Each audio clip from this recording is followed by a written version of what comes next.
his first steps. He was clinging to Elena's hand with an astonishing strength, just as Ricardo Altamirano, the magnate, burst into the room. He stopped, stunned, disbelieving. The small boy, whose body the doctors had sentenced to stillness, was rising with a will that defied all scientific logic. His legs trembling but firm on the polished marble floor of the Grand Metropolitan Hospital. In that instant, luxury and poverty, hope and despair, collided in the silent air, suspending time, holding the breath of everyone present. A shiver, born of equal parts triumph and terror, shot down Elena's spine as Ricardo's wide, incredulous eyes locked onto her, the cleaner who had just performed a miracle. The silence was so heavy, it was nearly suffocating, broken only by the whisper of the wheels on Pablo's now empty chair, and the boy's barely audible gasps as he fought for every inch of progress. Ricardo, a man accustomed to controlling every facet of his life, found himself disarmed, unable to form a single word. His mind, a whirlwind of conflicting emotions. His eyes, once so dominant and filled with cold determination, now reflected a bewildered hope so brutally new it was almost painful. Elena, for her part, stood her ground, shielding Pablo with her body, feeling the weight of her past. The secret she guarded so fiercely pressed down on the charged atmosphere. Ricardo approached slowly, each footstep an echo in the sterile silence. The image of his son, pale and fragile, but standing, supported by a woman in a humble uniform, defied years of pessimistic diagnoses and exorbitant treatments. Asterisk.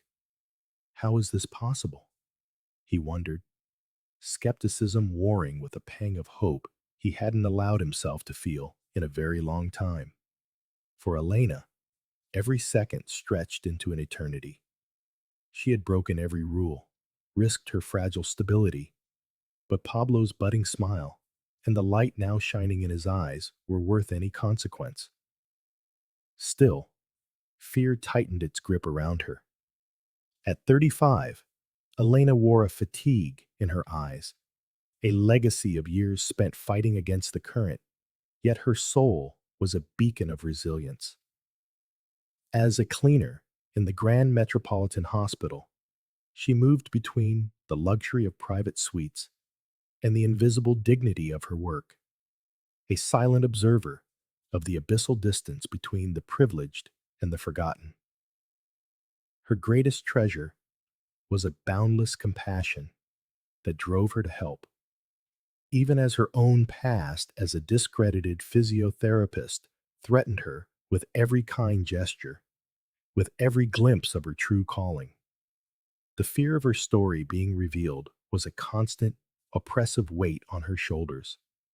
Pablo, a boy of just 8 years, was the soul of that room, despite his condition. His large, sad eyes, usually veiled by a resignation imposed by his neurological illness, now held a glimmer of surprise, a spark of life Elena hadn't seen in months. Confined to his wheelchair, he had been written off by the very doctors who tended to his father, a prognosis Ricardo had reluctantly accepted, convinced that not even his immense fortune could buy a miracle. But in the solitude of those four walls, in the moments shared with Elena, Pablo had found an ally, a confidant who spoke to him not with pity, but with an unshakable faith in his recovery. Ricardo Altamirano, Pablo's father, was a force of nature, a real estate magnate whose fortune was as vast as his ego. At 45, his power had allowed him to move mountains and build empires, yet he had failed, spectacularly, at the one thing that truly mattered: his son's health. His blind faith in elite private medicine had prevented him from seeing beyond brilliant credentials and costly treatments, dismissing any alternative that didn't come from a recognized name. His initial arrogance, though never malicious, had blinded him to the true capabilities of those who, like Elena, moved in the hospital's shadows, performing essential but undervalued work. The Grand Metropolitan Hospital was a microcosm of this brutal social inequality. While wealthy patients recovered in luxury suites with panoramic views, the cleaning staff, like Elena, vanished into the hallways, an invisible army maintaining the gleam of an impeccable facade. The wealth of some stood in stark contrast to the quiet dignity of others, and the pain of Pablo, the magnate's son, was the unexpected bridge that could unite such disparate worlds. It was at this crossroads that Elena had decided to act, driven by a compassion that understood nothing of protocols or class differences, only the need to alleviate another's suffering. Ricardo finally broke the silence, his deep voice resonating with an authority that had not vanished despite his turmoil. What? What have you done? Explain yourself. Now, what kind of improvised treatment is this? Do you have any idea the risk you've taken with my son? His face, a mask of confusion and contained fury, searched for a logical answer to the illogical. Elena swallowed hard, gently squeezing Pablo's hand to reassure him before facing the magnate. Her own eyes, though weary, held an unbreakable resolve. The room had suddenly become too small to contain the tension. A wave of terror washed over her. Asterisk. Oh God, she thought. She had acted on instinct, on pure love for a child. But now, reality struck her with the force of a hurricane. Her past, her lost credentials, everything she fought so hard to conceal, threatened to surge into the light, destroying the fragile peace she had built. What if Ricardo reported her?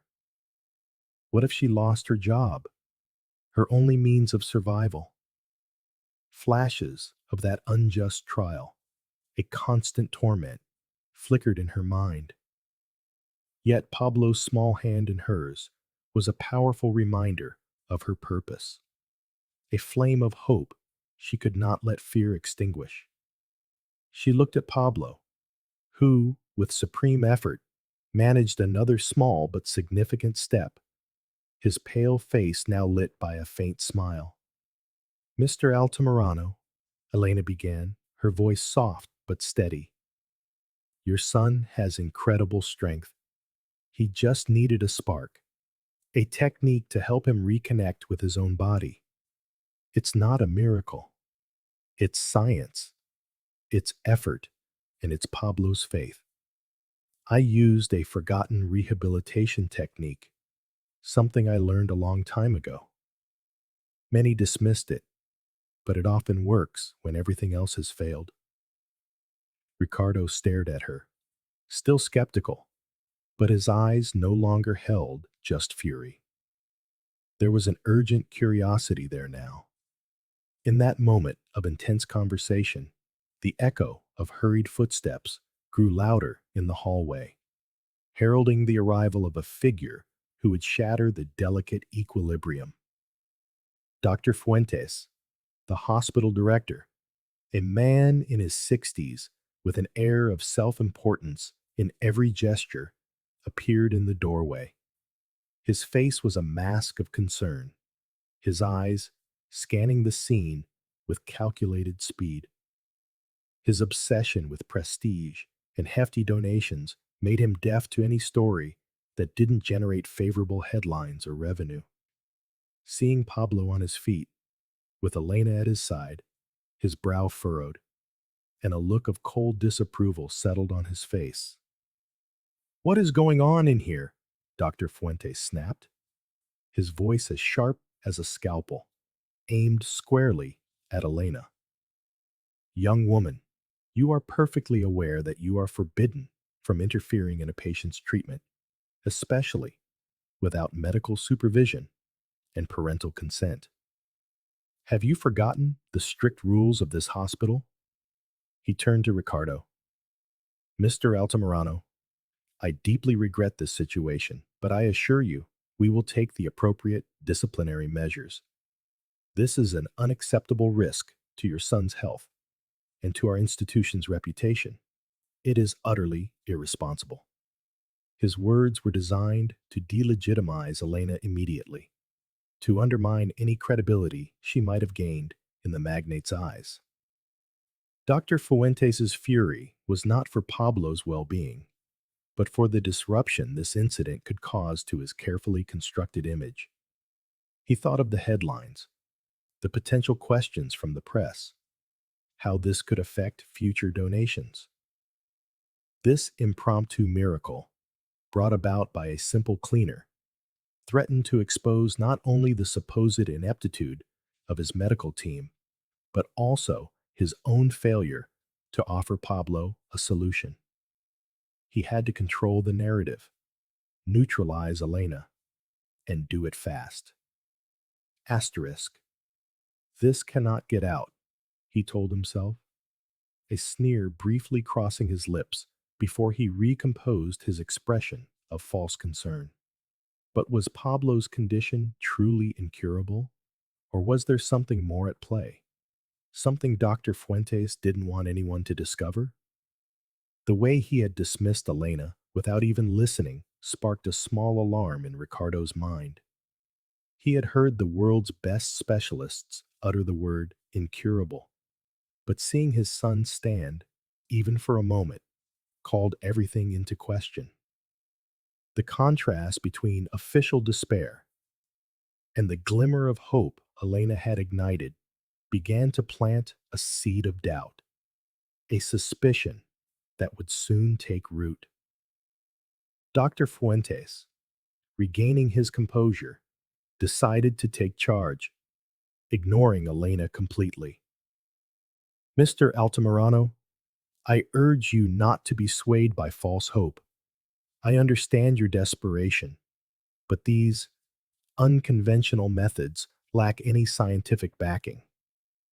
We will continue with the established protocol, which is the only thing that guarantees Pablo's safety." His tone was patronizing, condescending, an attempt to minimize the impact of what Ricardo had just witnessed. Fuentes's glare at Elena was a clear message. Asterisk. You crossed a line, and you will pay for it dearly. The veiled threat was palpable. Ricardo looked at Dr. Fuentes, then at Elena, and finally at Pablo, who, though exhausted, was smiling weakly. Logic told him Fuentes was right, that a cleaner couldn't possibly know more than the most eminent neurosurgeons.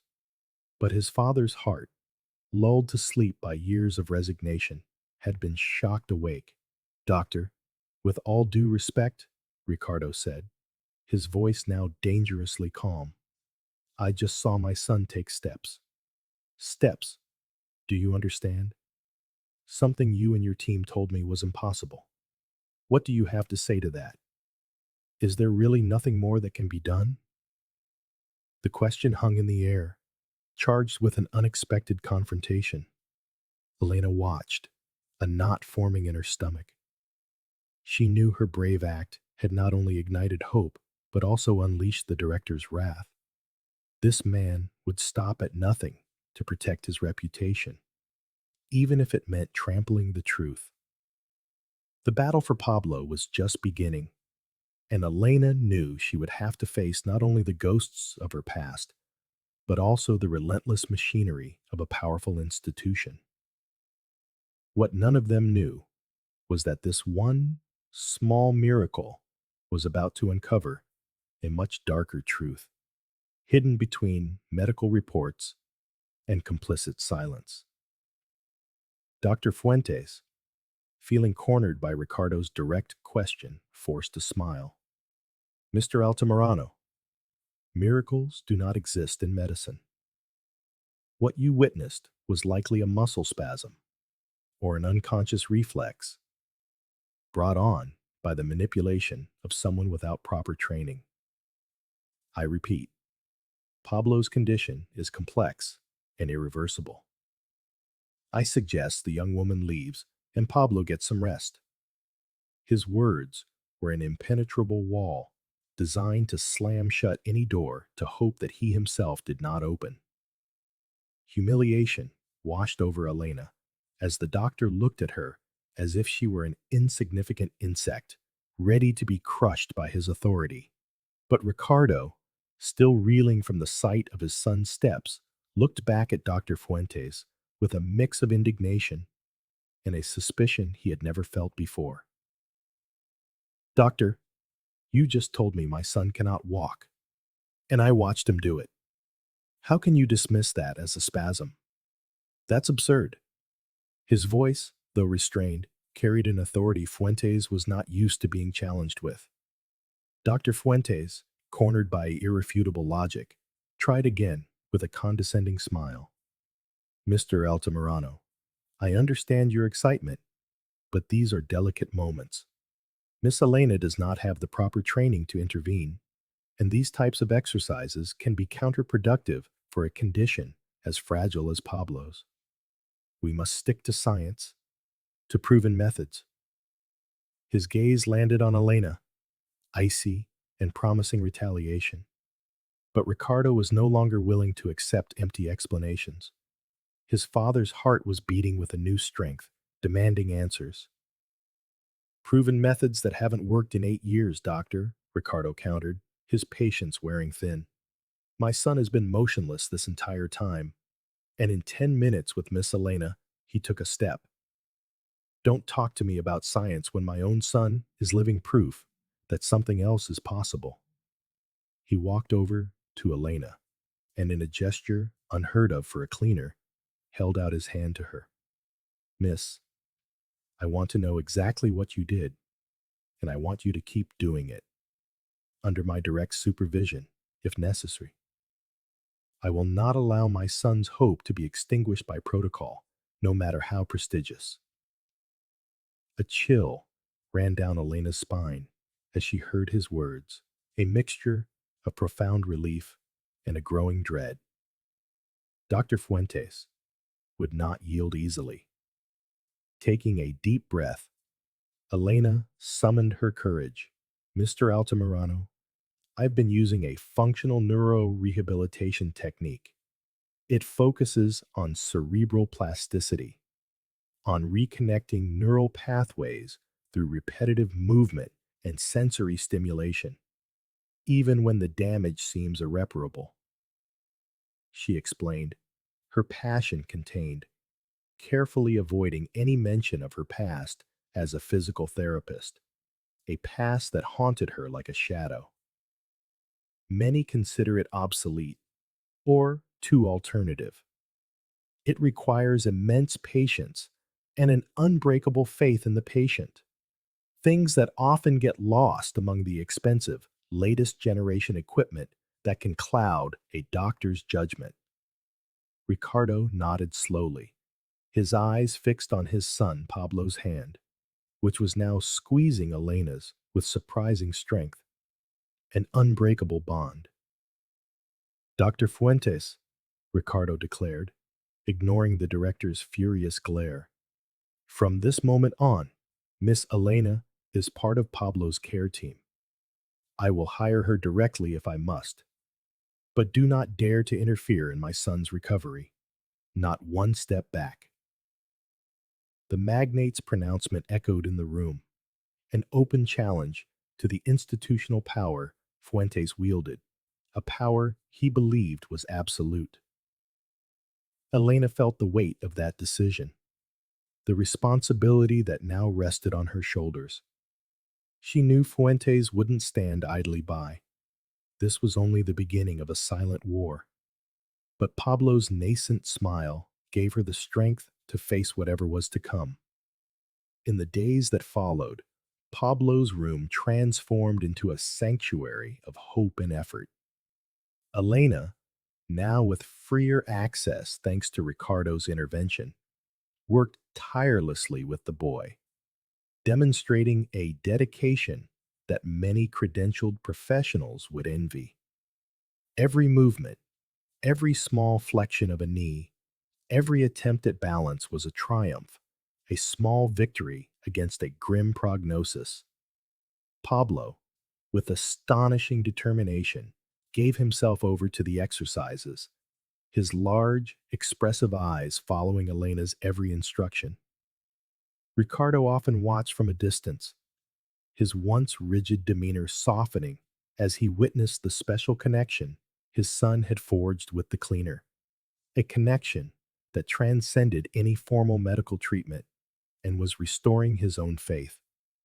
However, Elena's presence did not go unnoticed.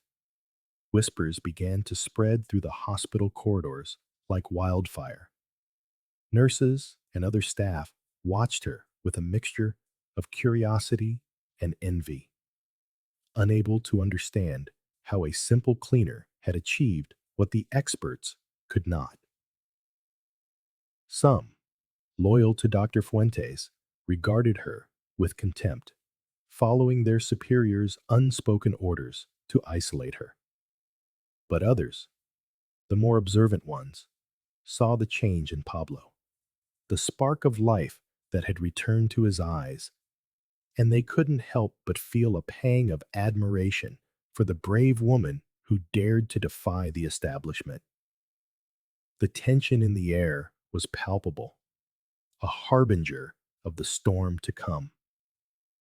One afternoon, as Elena and Pablo were going through their exercises, Ricardo entered with a grave expression. "Elena," he said, his voice low and heavy with concern, "I've been reviewing some of Pablo's medical reports. There are inconsistencies, diagnoses that seem to shift slightly from one specialist to another, treatments that contradict each other. They always told me it was incurable. But now, seeing Pablo improve, something doesn't add up. Have you noticed anything strange? I think there might be something else going on, something they haven't told us about his true condition." Ricardo's question validated Elena's own suspicions. She had already sensed anomalies in the documents she'd managed to read in secret, the seeds of a hidden truth taking root in her mind. She nodded slowly, her face serious and thoughtful. "Yes, Mr. Altamirano, I have. Some of the prescribed treatments seem generic, not specific to Pablo's condition. It's as if they want to keep him in a state of constant dependency, managing his symptoms rather than seeking a true cure." She paused, her mind racing through years of failed diagnoses. "I remember a similar case from my past, where crucial information was withheld to prolong expensive treatments. This, this has the same pattern. I feel there's something more, something they haven't told us about the true extent of Pablo's damage, something deliberate." The air grew heavy, the shadow of suspicion lengthening. Ricardo clenched his fists, fury simmering just beneath his skin, a sickening sense of betrayal eating at him. "I can't believe it. My own son, deceived by the very people I entrusted with his life, with my fortune, the people who swore to protect him." His face hardened. "This will not stand. I'm going to investigate every report, every invoice. Elena, I need your help, your expertise, your clinical eye. I trust you more than all the eminent doctors in this hospital, because you have proven with deeds what they only offer in words." It was a confession of faith, a recognition of Elena's true ability that moved her deeply, despite the immense danger it represented. What if they uncovered a web of deceit far greater than they imagined? Dr. Fuentes, learning of the growing alliance between Ricardo and Elena, felt his empire begin to crumble. One morning, he waited for Elena in a secluded hallway, his face a mask of contempt, his eyes as cold as ice. You think you're very clever, don't you, Miss Elena? You think you fooled the great Ricardo Altamirano with your little carnival tricks? I know exactly who you are. Your past as a discredited physical therapist is an open secret in our profession. A negligent scandal, a revoked license. Did you really think I wouldn't use that against you? You are playing with fire. His words were poisoned daggers, stabbing at Elena's old wounds, trying to reignite her deepest fears. With a theatrical gesture, Fuentes pulled a crumpled old resume from his briefcase and threw it at her feet. Here is your history, a charlatan, an irresponsible fraud. Do you think Altamirano will still believe in you when he learns the truth? This is not a charity for washed-up ex-professionals. Either you leave the boy and my reputation alone, or I will personally see to it that you never find work again, not even cleaning floors. I assure you, you will regret ever crossing my path. The humiliation was intimate and brutal. Elena felt the weight of her past, the ghost that pursued her, trying to drag her back into an abyss of despair. But though wounded, she stood tall, her eyes defiant, filled with a dignity the doctor could never comprehend. My past does not define me, Dr. Fuentes, she said, her voice barely a whisper, yet as firm as rock. My actions do. And what I am doing for Pablo is something you haven't managed in years. You see only prestige and money. I see the life of a child who has suffered far too much. She bent down slowly, picked up the resume, and looked at it not with shame, but with a renewed determination. Far from breaking her, the humiliation had ignited an even more intense flame within her, the fire of justice for Pablo.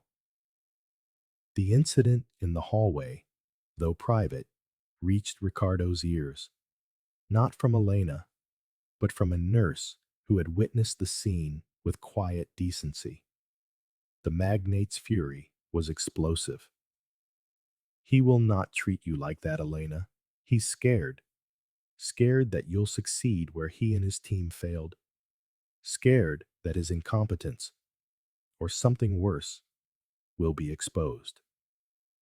Ricardo understood then that Fuentes's attack was not just against Elena.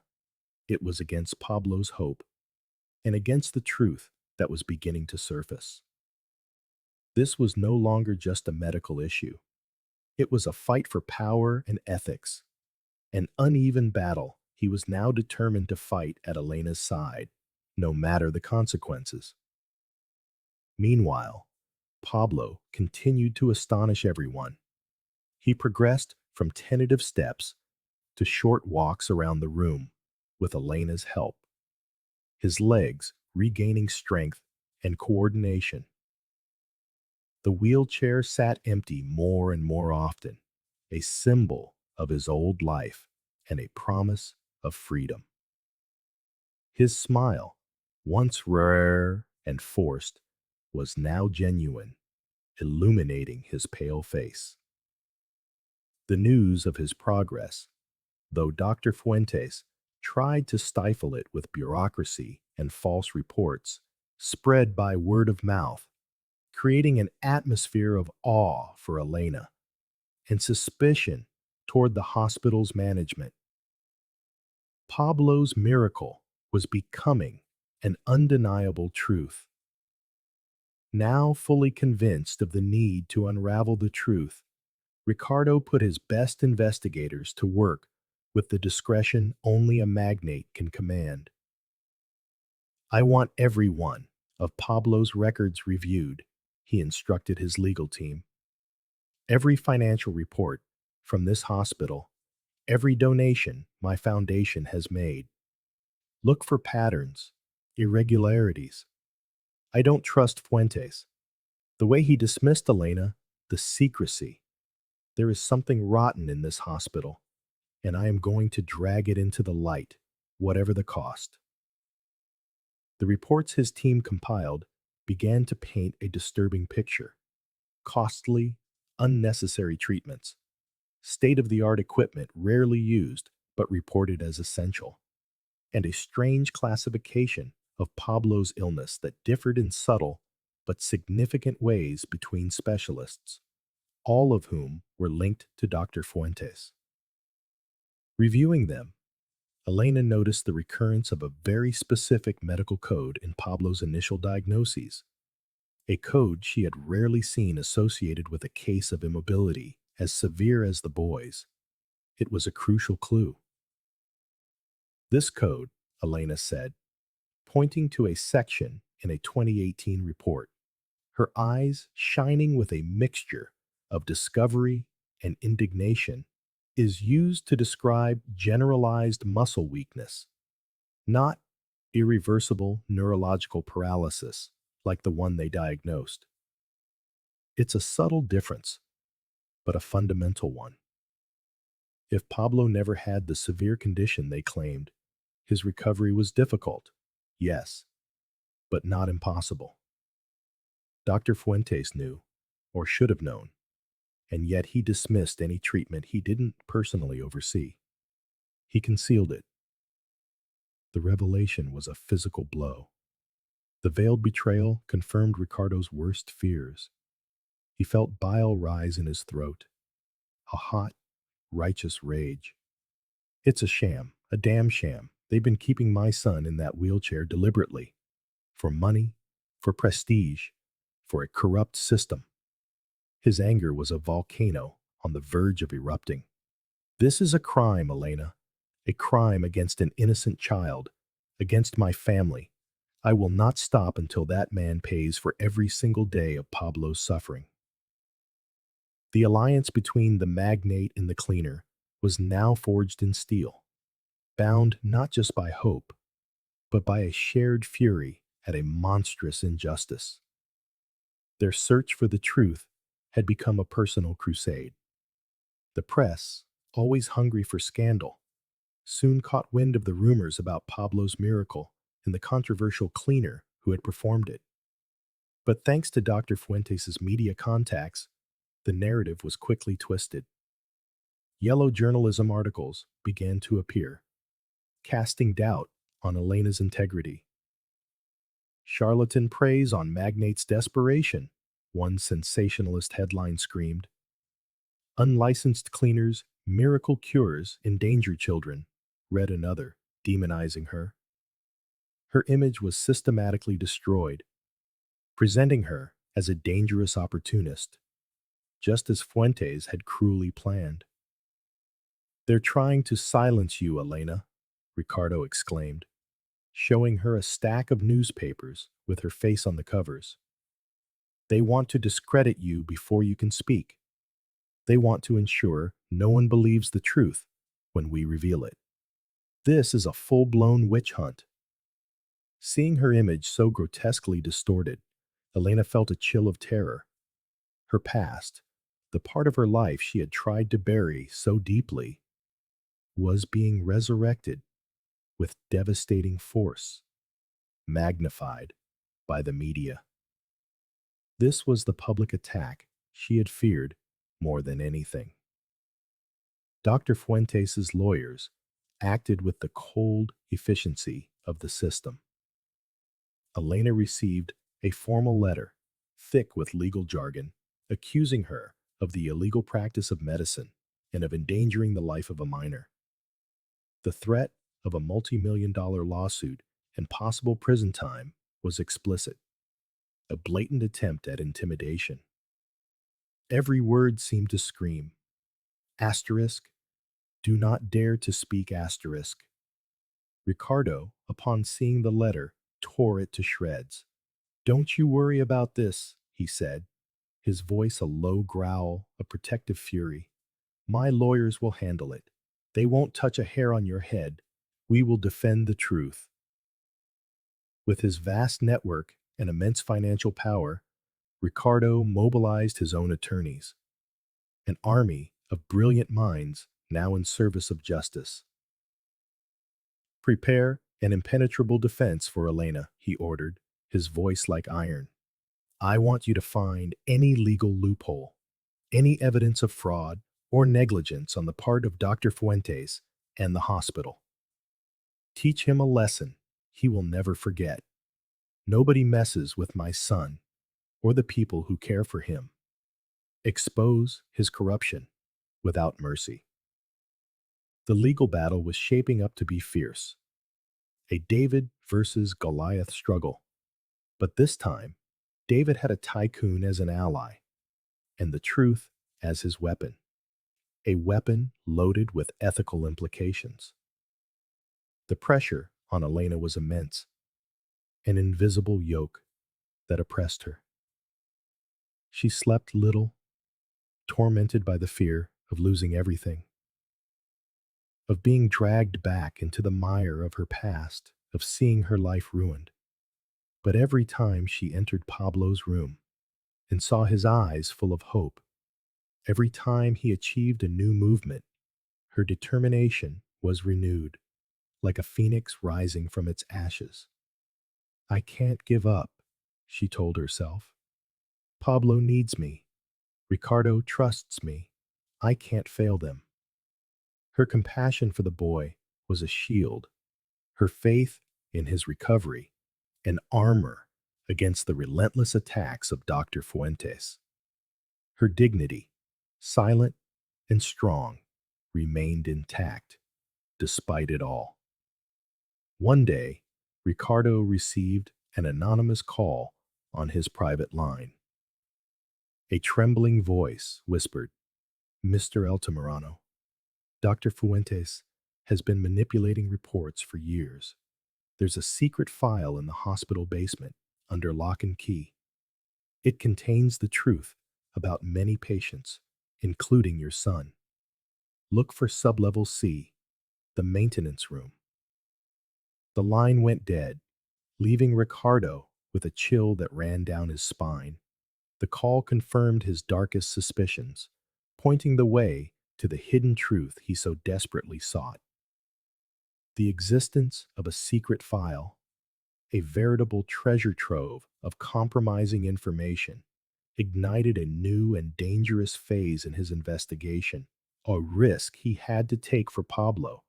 He shared the information with Elena, who felt a shiver run through her. "A secret file? It's what I feared. It's the modus operandi of those who want to hide their misdeeds. We must be very careful, Ricardo. If Dr. Fuentes finds out we're after those documents, he won't hesitate to take drastic measures, far beyond media and legal attacks."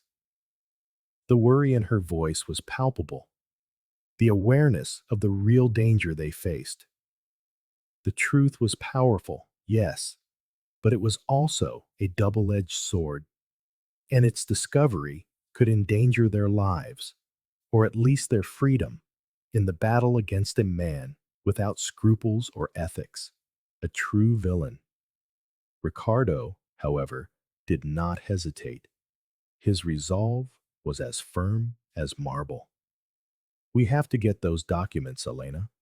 They are the key to freeing Pablo and exposing Fuentes.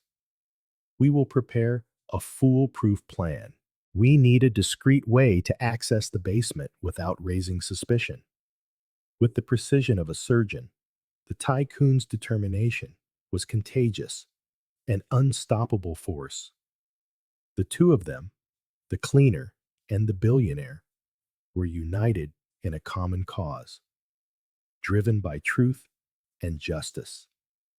In a setting where the luxury of the upper floors contrasted with the darkness of the secrets kept underground in the bowels of the Great Metropolitan Hospital, the risk was immense. But the reward was immeasurable: a child's life. Dr. Fuentes, oblivious that his darkest secret was about to be discovered, continued his smear campaign, blind to his own impending downfall. He used his influence to organize a special press conference on ONDS, advances in the treatment of childhood neurological diseases, a facade for his true objective: to publicly discredit Elena. He invited friendly journalists, those he knew would ask the right questions, the ones that would sow doubt about the cleaner's ethics and professionalism, manipulating public opinion. The stage was set for the second and most cruel of public humiliations, designed to strip Elena of her remaining reputation and crush her spirit. Ricardo, warned by one of his informants at the hospital, decided to attend the press conference with Elena to support her publicly. "You are not alone," he told her, his gaze conveying strength and a promise of protection. Upon arriving, Elena felt all eyes on her, the journalists' cameras firing flashes like a burst of shrapnel, capturing her every move. Dr. Fuentes, with a fake smile that didn't reach his eyes, introduced her as Miss Elena, a cleaning employee who has taken certain liberties with the treatment of an important patient without proper authorization. The condescending tone was evident, a prelude to the media slaughter that was about to begin, a calculated attack on her honor. A journalist, a man with a sharp face and piercing eyes, raised his voice, looking directly at Elena with obvious malice. "Miss, is it true that you lack a medical or physical therapy license to practice these techniques? How dare you intervene in such a delicate case without proper supervision, putting a child's health at risk? Don't you think that is an unforgivable irresponsibility?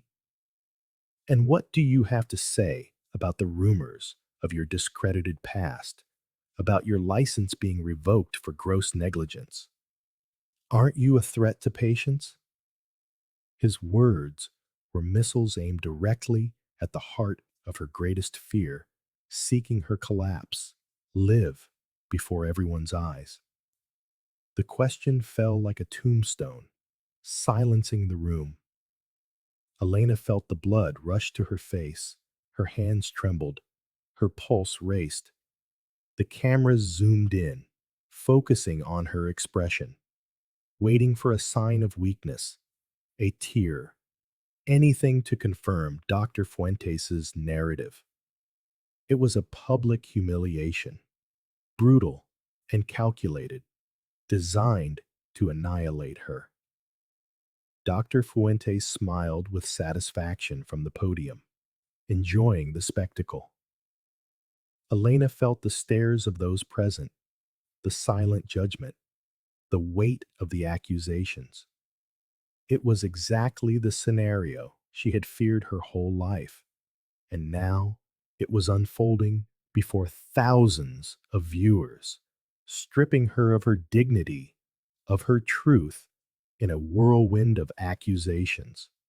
But before she could answer, Ricardo stood up, his voice echoing with undeniable authority in the room. "Stop right there. That question is inappropriate, malicious, and defamatory. Miss Elena is a dedicated professional, and my son, Pablo Altamirano, is taking his first steps in years thanks to her. I will not allow her to be humiliated by envy or hidden interests seeking to discredit a true miracle."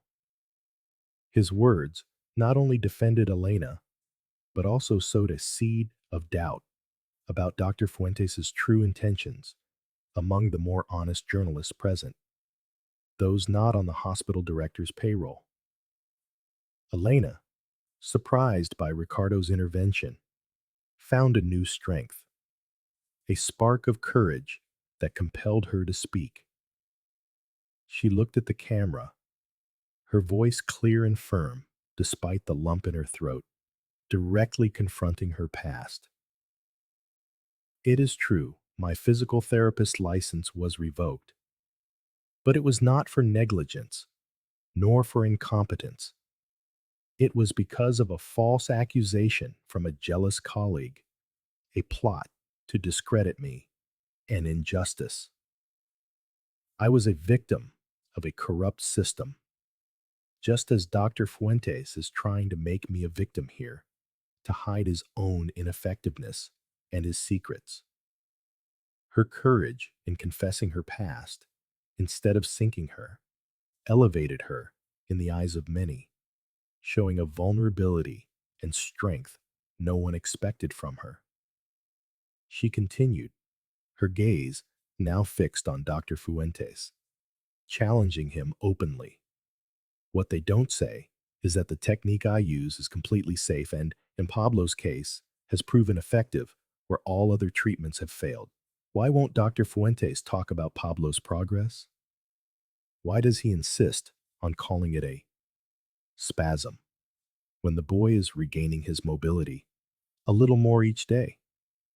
I believe the real negligence is not mine, but that of those who refuse to seek real solutions, for fear of questioning their own methods or exposing their financial interests.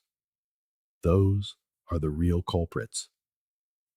The room fell silent, shocked by her audacity and the direct accusation. Dr. Fuentes, visibly flustered, tried to regain control of the situation, tapping the microphone, but the damage was already done. Some journalists, now intrigued by Elena's confession and Ricardo's passionate defense, began to murmur among themselves, their cameras still recording every detail. The narrative of the charlatan was crumbling, undermined by the truth. The public revelation of her past had not had the effect Fuentes desired. Instead, it had strengthened Elena's position, giving her the aura of a martyr. The battle for public opinion was beginning to turn against him, and the seed of truth, sown with courage, was beginning to germinate uncontrollably. The following days were a whirlwind, a media vortex. The media was divided. Some continued the witch hunt against Elena, but others, spurred by Ricardo's intervention and the cleaner's unusual honesty, began to investigate the story of Pablo's miracle and Dr. Fuentes's practices more deeply. The media pressure began to be unbearable for the hospital, which saw its reputation tarnished. Ricardo, for his part, accelerated the search for the secret file, understanding that they needed irrefutable proof to win the battle, both in the court of public opinion and in the legal courts. It was the only way to get justice. Ricardo's team, working in secret with the precision of a military operation, devised a plan to access the hospital basement one night, while the hospital slept under a false tranquility. A security technician, loyal to Ricardo and fed up with Fuentes's practices, granted them access. Elena, with her cleaner's knowledge of the hospital's nooks and crannies, guided a small team to the restricted archives area, a labyrinth of dark corridors. The air was cold and damp, a maze of dusty shelves. Every step was a whisper, every shadow a potential threat, as the fear of being discovered gripped them. But the hope of finding the truth drove them forward with force.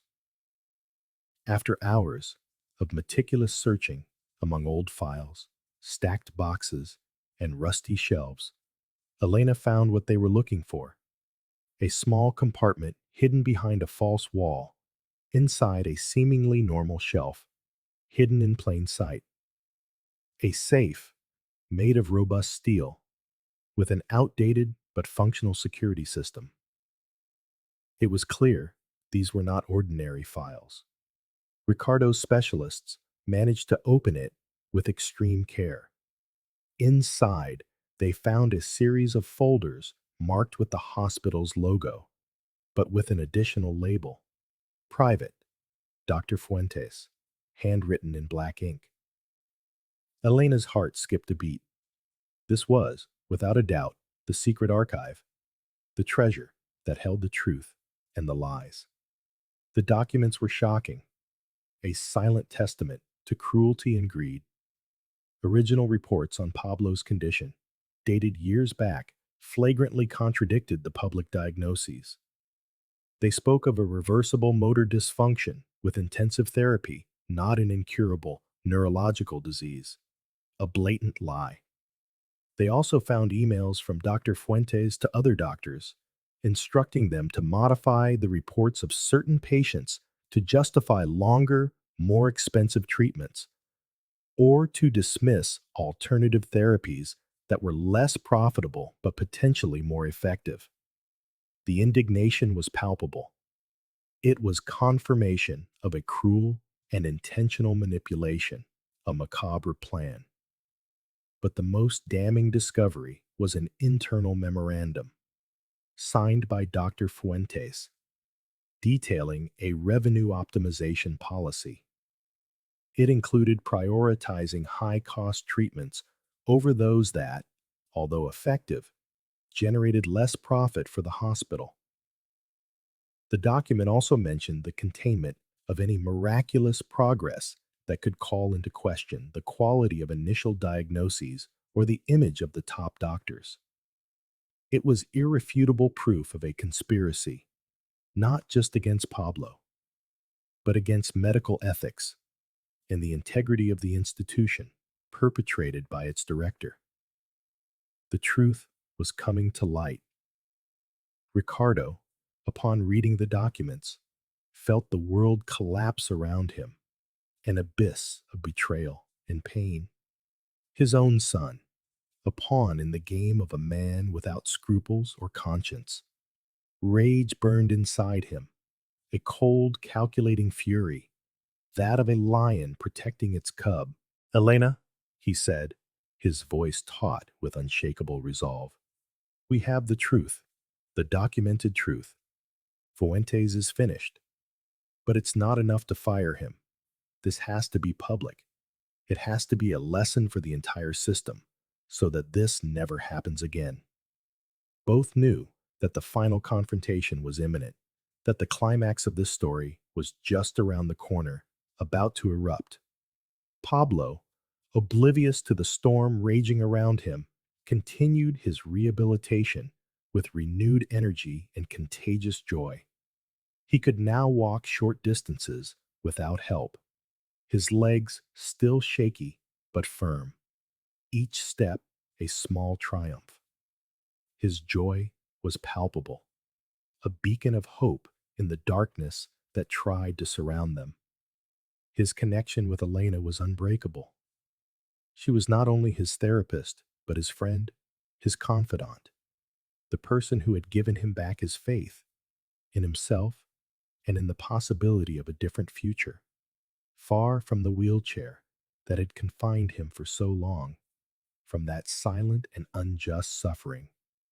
Dr. Fuentes, feeling the growing pressure from the media and the internal investigations Ricardo had instigated with his power, became increasingly paranoid.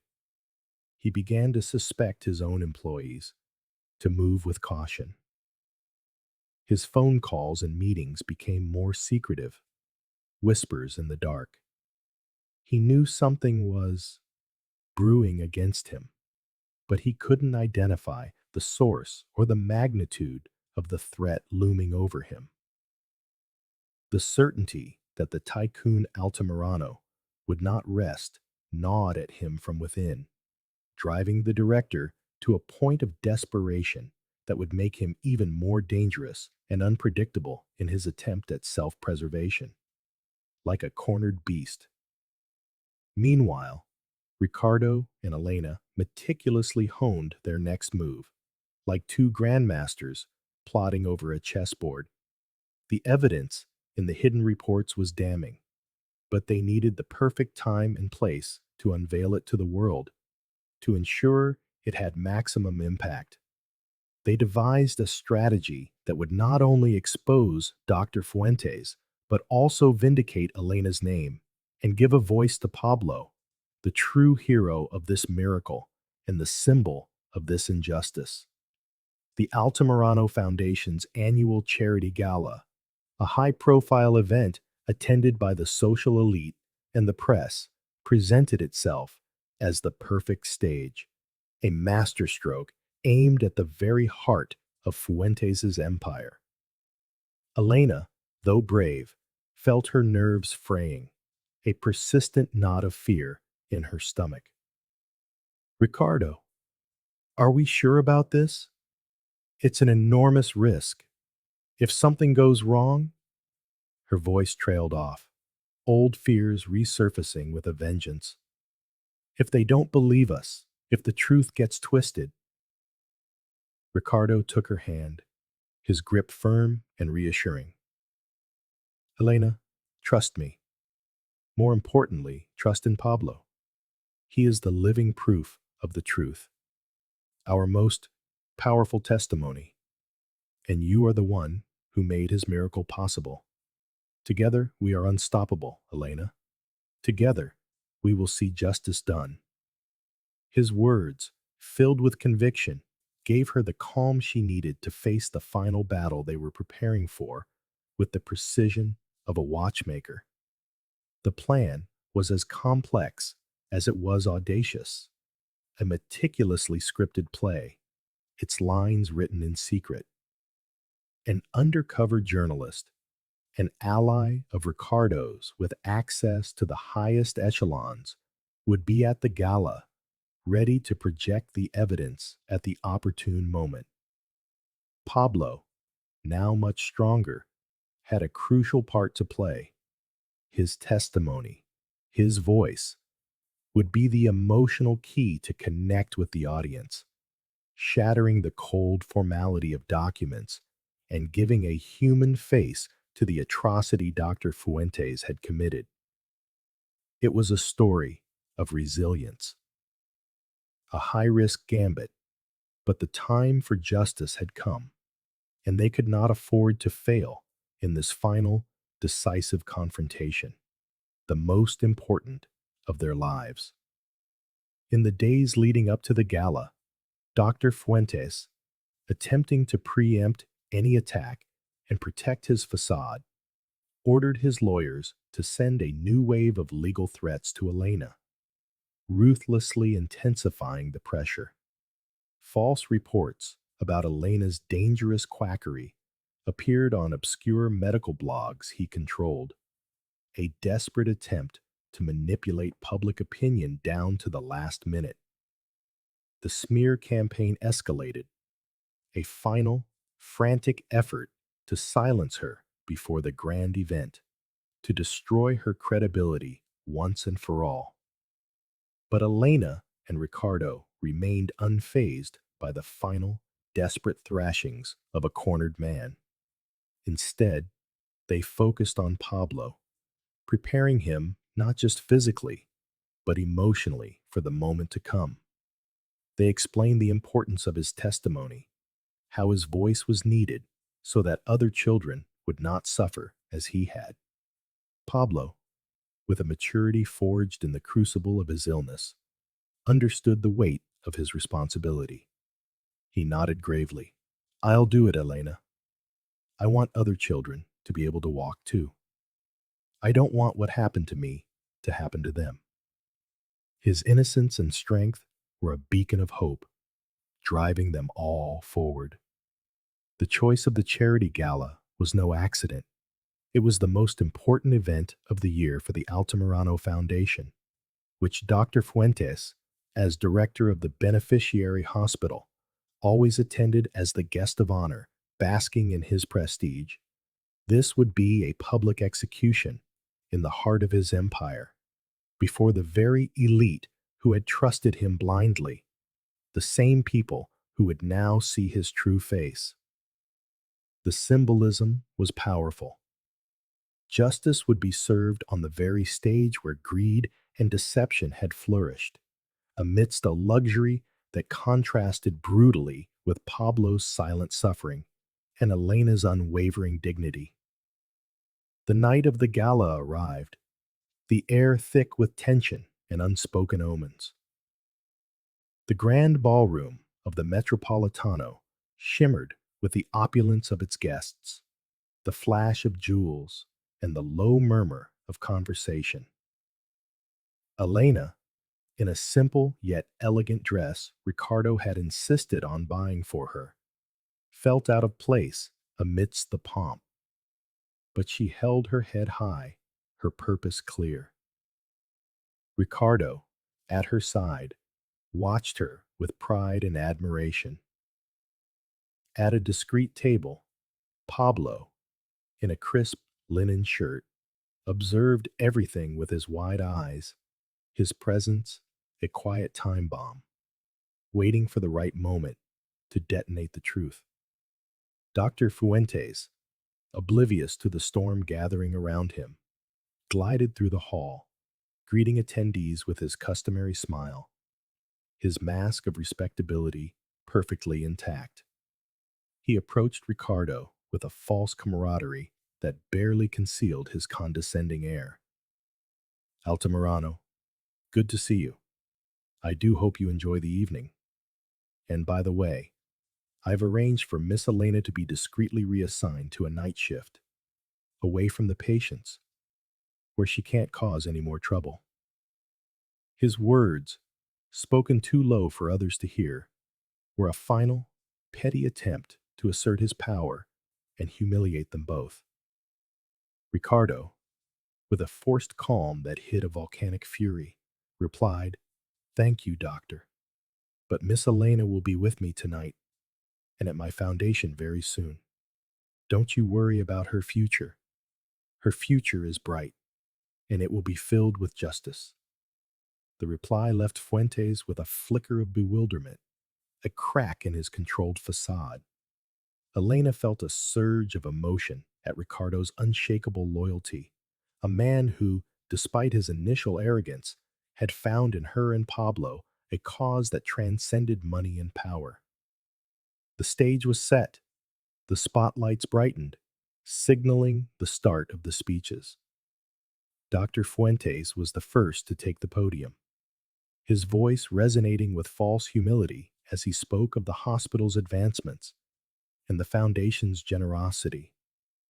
Empty words to those who knew the truth.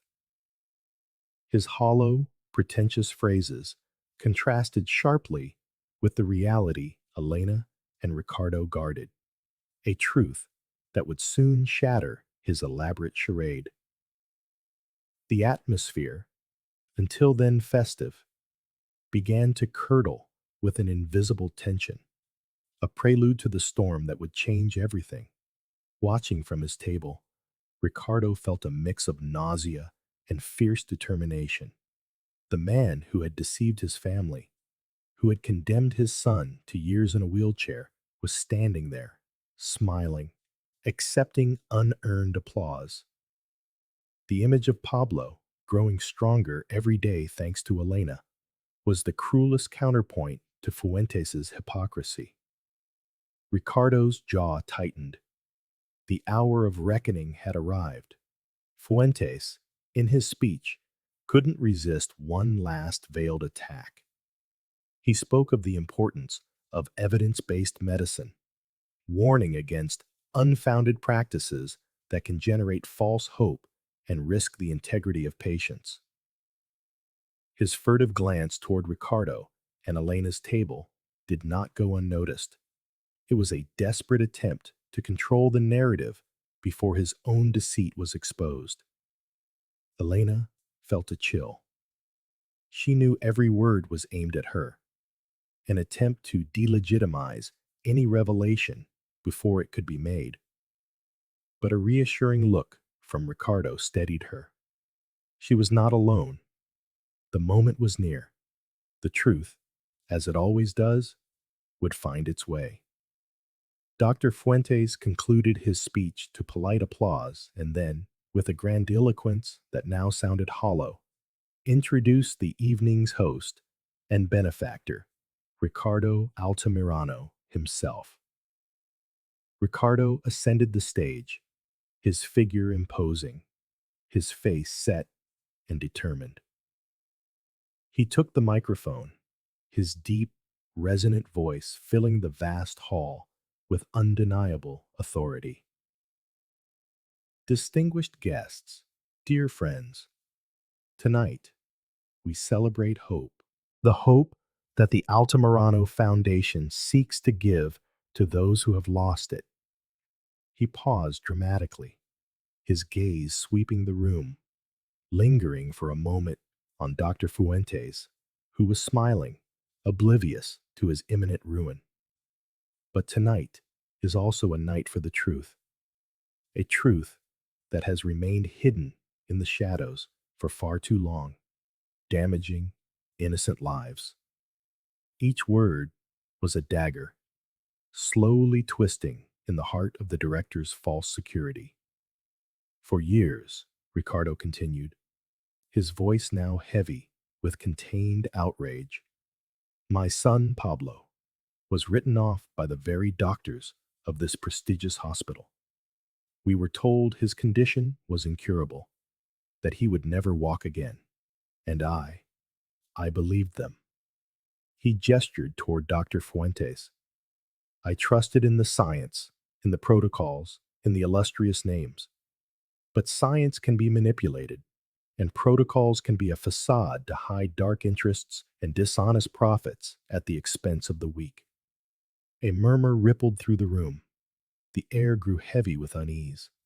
But then, Ricardo's voice swelled with emotion, his eyes shining as he looked at Elena. A woman appeared, a woman with the compassion to see beyond cold diagnoses, a woman who, against all odds and against all opposition from this hospital, gave my son back his hope. She gave him back the chance to walk. She gave him back his life. His gaze fell on Elena, who felt tears welling in her eyes. Dr. Fuentes was no longer smiling. The color drained from his face. That woman is Elena, Ricardo declared, beckoning her to the stage with a proud, firm gesture. With her heart pounding, Elena walked up, her slender figure a stark contrast to the opulence around her. But her spirit shone with a light all its own. At that instant, Dr. Fuentes, consumed by panic, leaped from his seat, his face contorted into a mask of desperation and fury. This is a farce, an absolute manipulation, Mr. Altamirano. This woman is an impostor, a criminal who risks the health of patients. I have irrefutable proof. He pulled an envelope from his pocket, brandishing a piece of paper with a trembling hand. This medical report, forged by her, proves her methods are dangerous. She is a fraud who should be in prison. Lies. Ricardo's voice thundered through the hall. The only forgery here is yours, Dr. Fuentes, and everyone is about to see it. On a discreet signal, the undercover journalist activated a hidden projector.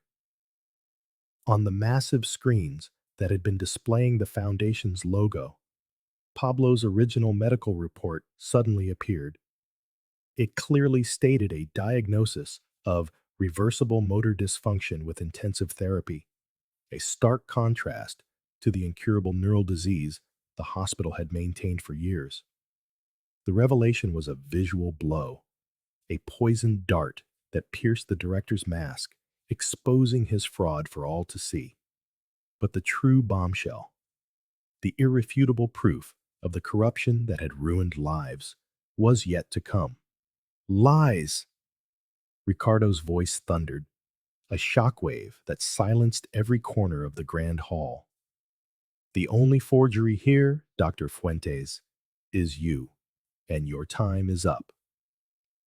With a discreet signal to his team, the undercover journalist activated a hidden projector. The giant Nantosh screens, which moments before had displayed the Foundation's corporate logos, flickered and changed. Suddenly, they showed Pablo's original medical report. The diagnosis was clear: reversible motor dysfunction, treatable with intensive therapy. It stood in stark, damning contrast to the incurable neural disease the hospital had insisted upon for years. The revelation was a visual blow, a poisoned dart that tore through the director's carefully constructed facade, exposing his fraud for all to see. The audience, once confused by Fuentes' outburst, now stared at the screens, their initial whispers escalating into gasps of disbelief. Dr. Fuentes grew deathly pale, his wide eyes reflecting a primal terror. He tried to stammer, to point a trembling finger at Elena, but the words caught in his throat, as if the truth itself had stolen his breath. Ricardo stood tall and menacingly calm beside Elena, who watched the scene with a mixture of relief and profound indignation. The first crack had appeared in the director's empire of lies, but the most devastating blow was yet to come.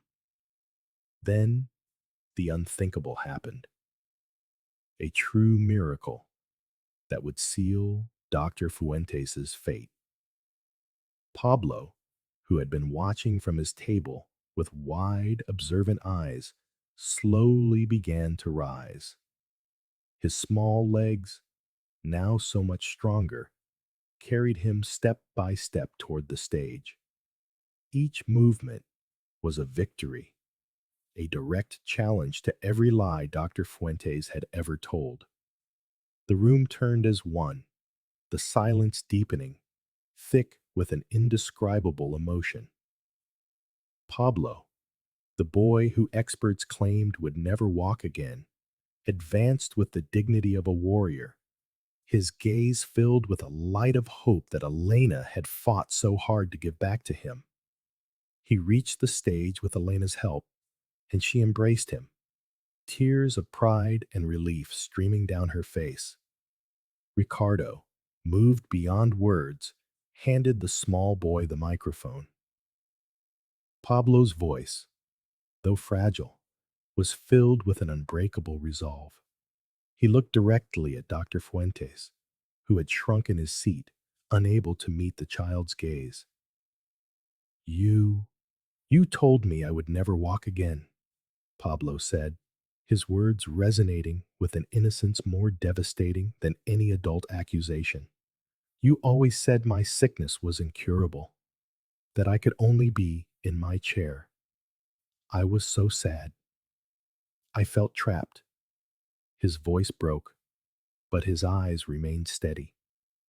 But Elena, he continued, turning to her with a brilliant smile. Elena told me I could. She taught me how to move my legs, to feel my body again. She never gave up on me. She gave me hope. The child's simple, pure words struck the heart of every person in the room. The image of little Pablo, standing tall, was a truth that transcended any document or video. It was the living proof of Dr. Fuentes' evil and Elena's goodness.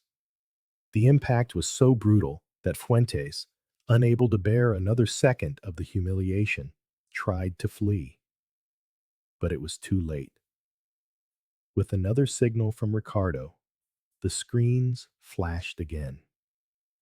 This time, a transcript of Dr. Fuentes' emails appeared, explicit instructions to other physicians to manipulate diagnoses and suppress effective treatments in favor of more lucrative protocols for the institution. The whispers erupted into exclamations of horror as the crowd, the city's elite, witnessed the unmasking of a man who had gambled with the lives of the vulnerable for his own greed.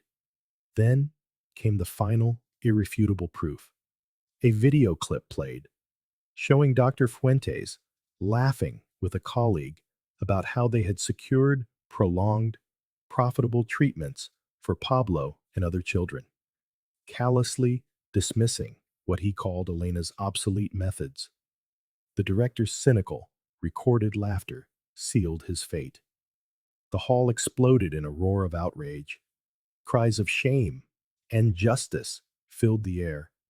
Security guards moved in swiftly, intercepting Fuentes as he scrambled through the crowd. They took him by the arms, his incoherent babbling lost in the din. Camera flashes multiplied, capturing every detail of his spectacular fall from grace. Elena watched, not with triumph, but with the profound relief that justice had finally prevailed. Ricardo took the microphone one last time, his voice now serene but filled with unshakable authority. What we have witnessed tonight is not just the fall of one man. It is proof that corruption will always be brought to light. And it is proof that the dignity and faith of a single person can move mountains. He looked at Elena, then at Pablo, who was still standing, smiling shyly. I promise that the Altamirano Foundation will ensure that these practices never happen again. This is the beginning of a new era of transparency and true vocation in medicine. Thunderous, heartfelt applause filled the room, a standing ovation for Elena and Pablo. People surged forward, their faces wet with tears, to congratulate them, to touch the boy who had become a living symbol of hope. Elena, overwhelmed, felt the warmth of their acceptance. The dignity she had carried in silence for so long now shone for all to see. Dad! Elena! I'm standing! Pablo's joyous cry was infectious, a pure echo of newfound freedom. Ricardo swept him into a powerful hug, tears of his own finally falling. The weight of years of guilt washed away. My champion, he whispered, my brave son. Thank you, Elena. Thank you for giving me my son back. The bond between the three of them was now unbreakable, forged in the pursuit of truth. The next morning, the scandal erupted. Headlines shook the country. Magnate exposes medical fraud at charity gala. Dr. Fuentes arrested. The miracle of Pablo. Child walks and exposes hospital corruption. Elena's story, once a tale of disgrace, was now one of heroism and unwavering integrity. Her name, once tarnished by lies, now shone like a beacon, a testament to the fact that even from the deepest shadows, truth will always find its way to the light. We will not allow greed to stain the noble work of medicine ever again. He looked at Helena, who stood by his side, her hand holding Pablo's. And to ensure this never happens again, I have an announcement to make.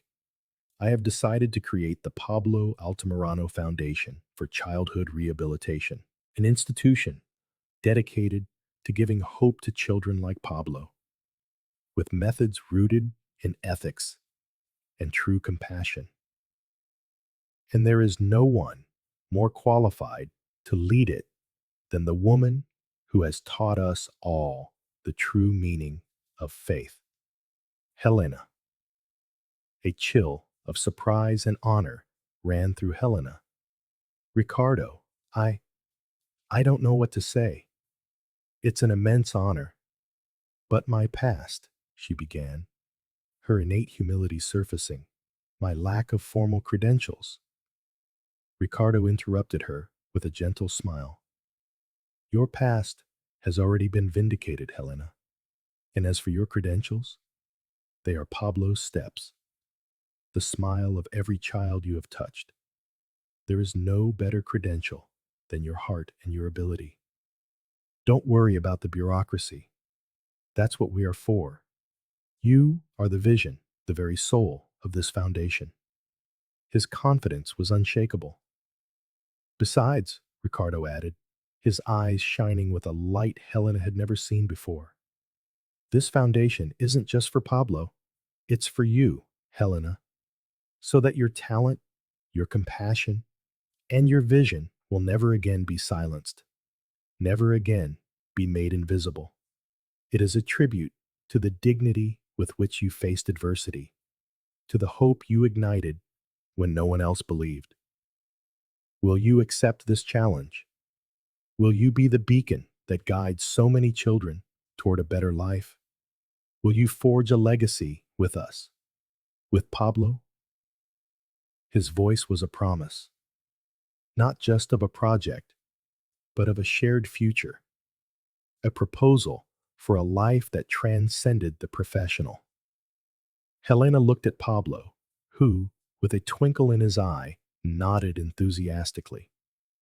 Yes, Helena, you have to do it, so other kids can play and run like me. The boy's innocence sealed her decision. Her doubts dissolved, replaced by an overwhelming sense of purpose. Yes, Ricardo, Helena said, a tear of gratitude escaping down her cheek. I accept. For Pablo, for all the Pablos, and for the truth. In that instant, not only was a foundation born, but an unbreakable alliance, forged in the fires of adversity, uniting destinies and sowing the seeds of a future filled with hope and love. Days turned into weeks, and weeks into months. The Pablo Altamirano Foundation for Childhood Rehabilitation became a tangible reality, a whirlwind of activity. With renewed energy and Ricardo's unwavering support, Helena proved to be an exceptional director, her vision and empathy guiding every step. They opened the first rehabilitation center, a space filled with light and color, a stark contrast to the cold corridors of the Grand Metropolitan Hospital. Every child who arrived, every family that found solace was a small triumph, a reaffirmation that they had chosen the right path. And amidst this vibrant new purpose, the love that had been born from adversity and a shared hope for Pablo blossomed between Helena and Ricardo. Ricardo, the once arrogant magnate, had transformed. He was a more human man, more aware of what truly mattered in life. He admired the strength, dignity, and kindness of Helena, a woman who had taught him to see beyond appearances and money. One night, as they walked through the garden of their new home, Ricardo knelt under the stars, holding a small velvet box. Helena, he said, his voice thick with emotion, you have brought light into my life and into Pablo's. You are the love I never knew I needed. Will you do me the honor of being my wife, of building this future, this family, together? Helena, her heart overflowing, felt all the fears of her past melt away. Life, which had struck her so hard, was now offering a second chance, not just for her vocation, but for love, for complete happiness. Tears streamed down her cheeks, this time of pure joy. Yes, Ricardo. Yes, 1,000 times, yes, she answered, embracing him with all the strength of her being. The ring, simple yet elegant, symbolized not just their union, but the promise of a future where truth, compassion, and love would be the pillars of their shared life. A family born from the ashes of adversity. Helena and Ricardo's wedding was an intimate celebration, surrounded by friends, and of course, a radiant Pablo, who now ran and jumped with astonishing vitality. The story of the cleaner and the magnate, united by a child's miracle and the search for truth, became an inspiring legend, a reminder that true love knows no social class or past, only the connection of souls.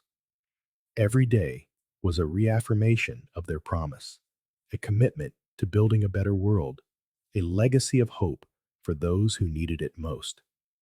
5 years later, the Pablo Altamirano Foundation was a national and international benchmark. It had opened 10 centers across the country, from large cities to the most remote towns, bringing hope and recovery to thousands of children. Helena, now the prestigious executive director, was a model of compassionate leadership. Her story, an inspiration to all.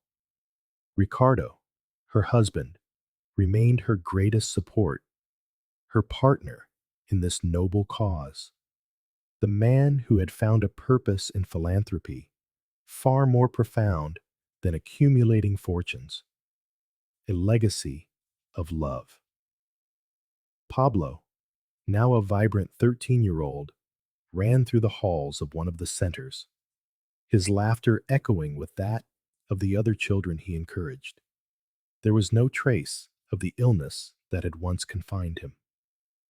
He had become a living symbol of the Foundation's mission. He studied diligently, dreaming of becoming a doctor or therapist to continue Helena's legacy, to help others as she had helped him, transforming his own suffering into a source of strength and compassion. Hand in hand, Helena and Ricardo watched Pablo play with the other children. Their lives, once so disparate, had intertwined into a beautiful symphony of love and purpose. Every step the children in the foundation took, every recovered smile, every parent's tear of gratitude, was their greatest reward, the echo of a miracle that multiplied. "Look, Ricardo," Helena said, her eyes shining. "Look at what we have built, what faith can achieve, what love can heal." Her words were a whisper, but they resonated with the force of an unbreakable truth, a lesson for the world. Ricardo squeezed Helena's hand, a smile on his lips. "We did it, my love. We did it together." And it all began with a single step. Pablo's first, and yours, Helena, when you dared to challenge the darkness. The final image was of Helena, Ricardo, and Pablo, surrounded by the laughter and games of children in a center filled with light, a symbol of how compassion, courage, and true love can transform pain into hope and the impossible into the most beautiful of miracles.